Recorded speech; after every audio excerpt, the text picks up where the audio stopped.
Cambuur speelt het in de wedstrijd in Jong Ajax. Maar je krijgt wat oren formatie. Onvia de Robert Schilders die het Big Leagues op het middenveld. En dat smiet resultaat op, want de wedstrijd is 8 minuten oud als Sam Hendricks hier de 1-0 maakt.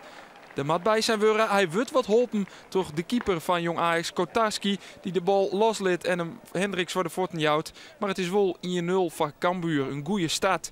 En die goede start krijgt een vervolg, want na 11 minuten is het Matthew Stevoorden die de 2-0 binnenkopt.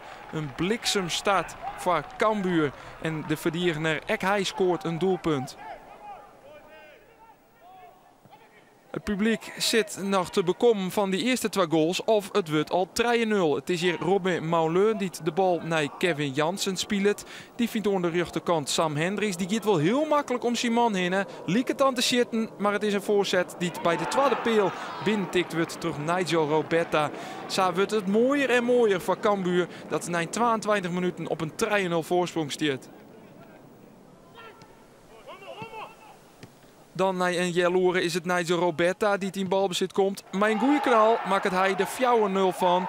De Cambuur-spelers die omhelzen elkaar binnenbliet. Want dit hier zelfs net in je verwachte 4-0 voor bij Jong Ajax. En het wordt nog mooier. En weer mijn tank on de keeper van Jong Ajax. Want waar is die hier? Bij Dwande. Hij speelt de bal samen bij Roberta in de voeten. Die leidt de bal op zijde voor Sam Hendricks. En nog voor het skoft wordt het 4-0 voor Cambuur. 4-0 tegen Jong Ajax. Met dank aan Kotarski, de keeper van Jong Ajax.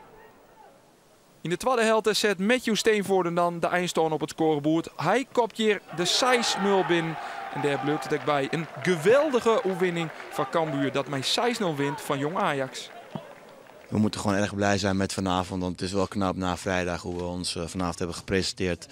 En ik denk dat iedereen, je merkt ook aan iedereen hier, is blij en het is wel even goed dit. Weinig schoten op goal tegen gehad, misschien wel geen één. Zelf heel effectief geweest, een plan wat heel goed werkte. Dus ja, in dat opzicht hebben we veel goeds gedaan vandaag.